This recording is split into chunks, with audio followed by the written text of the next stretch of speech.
My name is Fred Dreyer, and I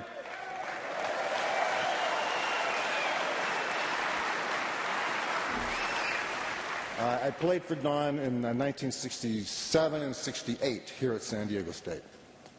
Great, great years. A dear friend said to me many years ago, a real sadness comes in life when you realize that you're losing the people that knew you when you were young. I think that's true today, as we're all saddened by the loss of our dear friend who had so much influence on our youth. Now, whether you knew Don intimately or from a distance makes no difference at all, for it is in that separation,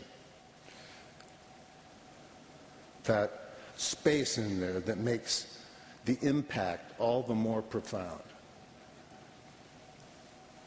You know, when Mindy called me to tell me the passing of her father, the first image I had was of an 85-year-old man laying in an ICU bed, holding on to life, trying to decide whether to go on or to let go. Then the very next image that came into my head, specifically the next image, was of a memory from decades ago of the very first day I met Don Coryell. And it was the odd and strange circumstances of that meeting that would change my life and begin a friendship that would endure for the better part of 43 years. You know, looking out here, you know, you can see all the great friends and all the familiar, friendly faces. And it's just great that we can all be here together, you know, and celebrate the life of our great friend. And I'm quite sure, as a matter of fact, I'm positive, each and every one of you here has a very special moment, a personal story about Don that you hold dear and that you will cherish for the rest of your life. And like you, I too have a special moment that I would like to share with you right now.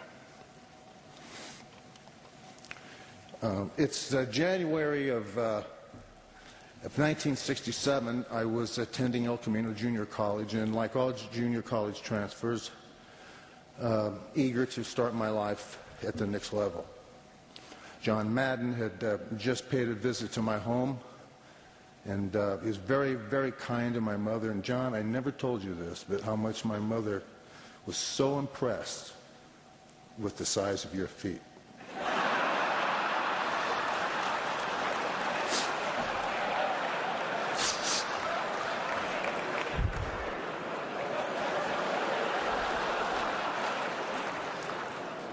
She said to me, "Mr. Madden has very wide feet, doesn't she?" I said, "Yes, she does." But it was at that visit that John told me, and we went to dinner that night, and he just said, "Look, I'm going to get right to it. We'd love to have you come down to San Diego State. I know there's other schools you're looking at." He said, "But let me just tell you something. Football is a means to an end." You remember that, John? It's a means to an end. It's not life itself. Along the way, you're going to grow up, you're going to get an education, you're going to move on, you're going to meet people, you're going to have a life, you're going to be successful, whether it's here or somewhere else. But we'd really like to have you come here. Well, with that, I set up a meeting. The school arranged, excuse me, the school arranged a day for me to come down and visit the school. So, you know, in those days, you could buy a ticket on PSA Airlines, round trip, from LA to San Diego for $13. So I bought my ticket, And I'm sitting on the airplane thinking about just everything that a 20-year-old kid would think about.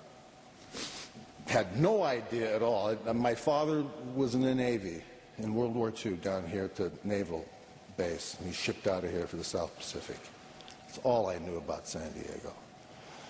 But everybody said, you had to go down there. It's the best kept secret in town. Go on down there. So I got on the airplane. I'm sitting there all by myself, you know, eating the peanuts, talking to the great stewardesses, by the way. Remember PSA stewardess? Remember that? I know you do, John. So I'm on the airplane, and I'm really apprehensive, and I'm kind of nervous. You know, I don't know what I'm doing. You know, I'm 20. My father passed away when I was 17. And so I'm just kind of, it's my mom and my brother and me, and so I'm just kind of fumbling around, visiting these schools and not really taking anything seriously, but I am thinking about the responsibility of the decision of where you go in life. This is really a big decision. It really is. So I'm sitting there thinking and weighing all of the magnitude of that decision. And everybody here, all the guys here, you know, they know the drill, you know. And so we land. In those days, the plane right up on the tarmac, put the ladder up there, you walk down, right into the terminal. And as I walked in, the place was a beehive of, it was just so many people there. On the left, people queuing up for departing flights, and on the right, you know, people in those days, we'd walk up to the gate and you could meet people. The place was packed with people. But over there in the middle of the floor was a clearing. So I thought I'd work my way toward the clearing and stand there and figuring, you know, whoever the hell's looking for me can find me, you know. I didn't know who I was going to meet. I was just told that I would be met by someone from the school. Oh, all right. So I worked my way over there. I'm standing there, and I'm kind of like I am now, just kind of like looking around. Nothing. I'm there for 5-10 minutes, and I look at my itinerary again. I said, yeah, all right, okay. Now all the planes have left. Place is cleared out. I'm the only person standing in the middle of this place. And I'm starting to think, I really screwed up here. So I'm looking at my itinerary. And then I hear, hey, hey, hey, hey.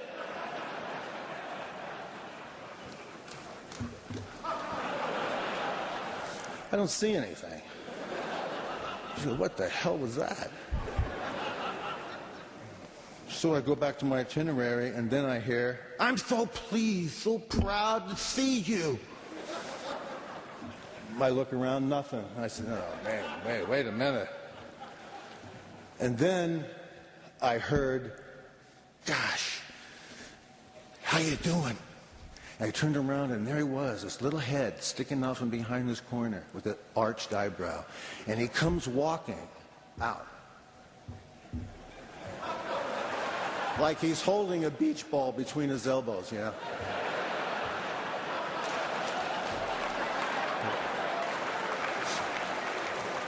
And he's got that funny little head down there like that. It's a little bit smaller than the rest of his body. And he's a slight guy, so he's got on a pair of black pegs, tapered golf pants, and about 2 inches above his ankle, white socks, a black and red checked, remember the coat, John? The black and 2-button black and red checked sport coat, white button down shirt, and a black string tie. And he comes out. So I'm standing there looking at him, and I'm here, he leaves from over there and makes this circle.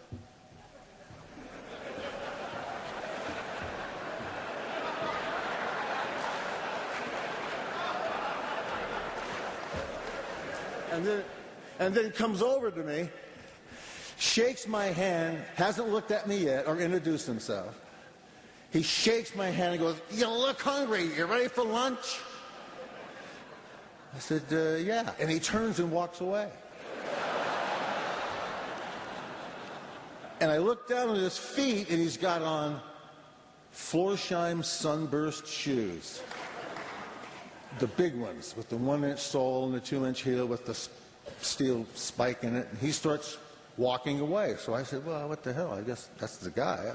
So I follow him through the airport. I'm about 5 yards behind him. I'm thinking about what am I doing? I don't even know who this guy is. So I follow him out into the parking lot. And as he walks across the cement, sparks are coming from the back of his heel. And he's walking, and he's on a mission. He means it. And so he's walking. We get to a car. He goes, get in. So I jump in the front seat, and he gets in, and he starts looking through his pockets. And he goes, oh, hell. And I point to the ignition, and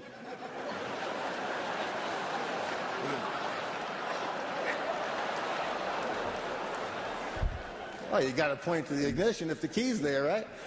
So he goes, oh, hell. And he starts the car up, and he throws it into reverse and steps on the gas without looking and backs straight out into the parking lot. A guy lays on the horn, and a woman says, my God, are you crazy? Watch what you're doing. So he goes, oh, hell. And he drops it down into low and punches it. We burn out about 25 yards, and he hangs a left, and we go right down the driveway, and we're now at the crossroads because of the traffic. And there's just so much traffic, and I can see he's not going to make a right-hand turn.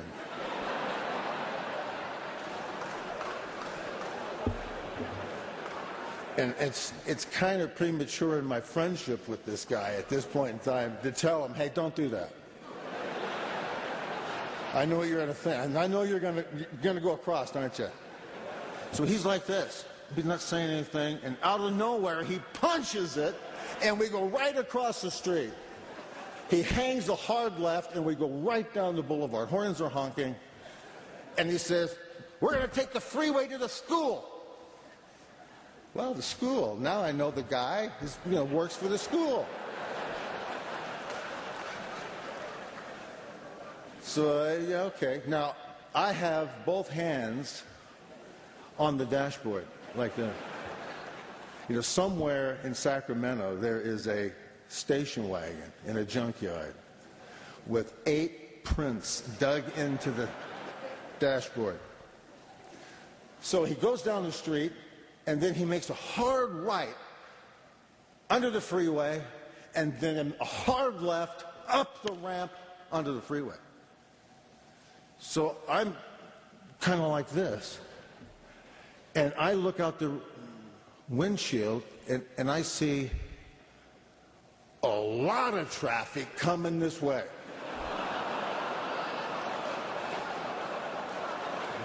It's a guy in a motorcycle who I know intimately. There's a Corvette and a guy in the truck. I'll never forget his face. He's halfway out of the window like this.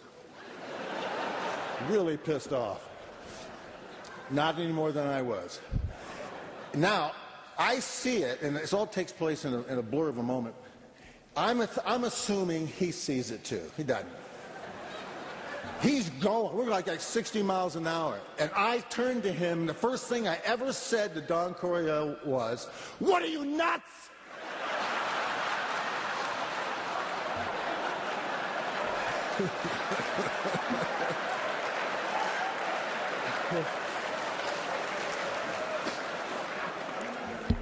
I'm so damn sorry. He slams on the brakes, and he sits.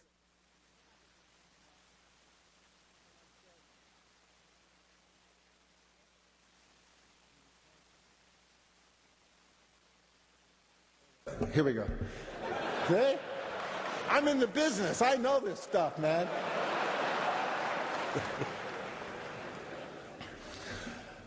So now we're sitting there for stop. And I said, back up.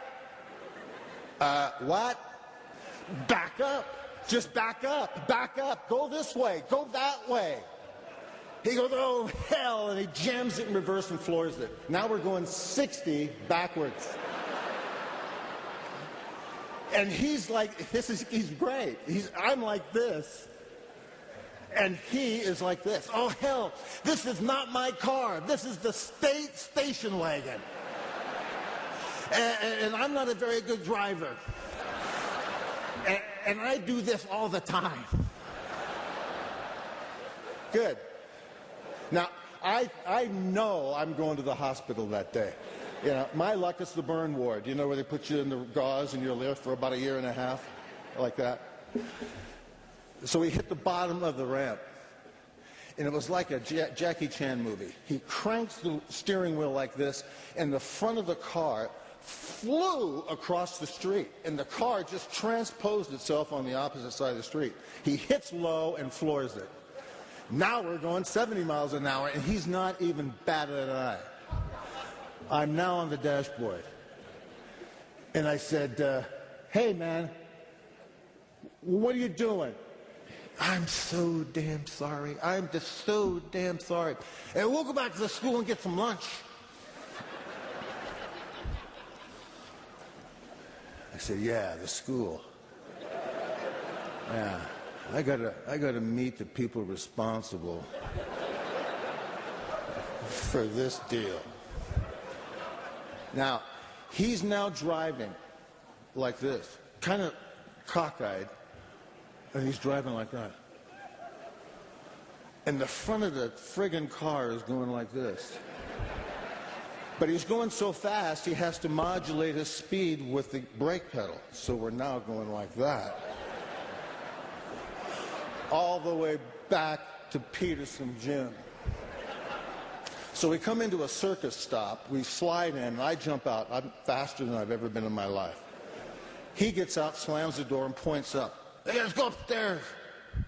So upstairs we went.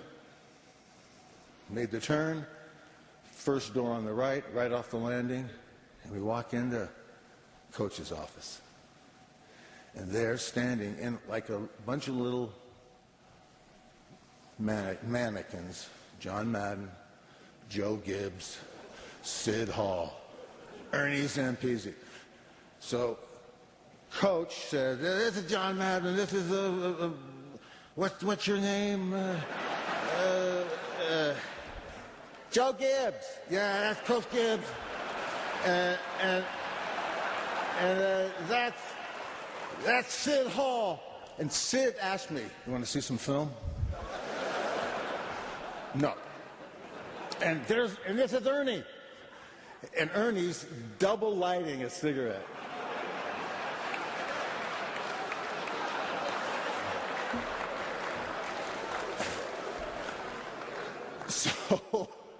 So John's like this, and he's looking at me, and he said, yeah,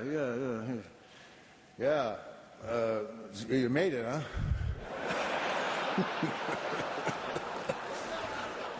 Yeah, I made it. So now I'm getting a real good look at the group, you know. And I said to myself, so this is the irresponsible clump of humanity that gave Don Coryell, head football coach, the keys to the friggin' station wagon. Thanks so much, guys. So I look over at Don, he's like this. He's holding that beach ball, and he's dripping wet. He says, let's visit for a minute, then we'll drive down and get some lunch.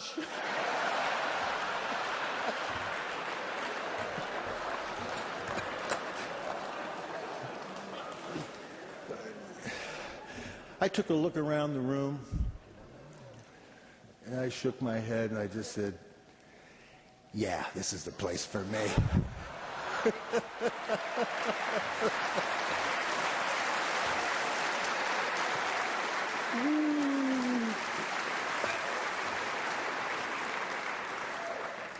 You know, as a tag to all this, you know, everybody's been telling these great stories, and the great celebration is that we knew him, we had him for 85 years, you know, although we didn't know him for 85. It seems like we do. I feel like, I mean, I knew him for 43, and all of these stories just fit. It's like it started here to here, and we just kind of entered kind of like here for a while. And that's what happened. People just kind of like intersect, you know? And they plug into his life, and we all come away charged. We all come away with an optimism. And Joe was beautiful when he said it, you know, look around life and see who you touch.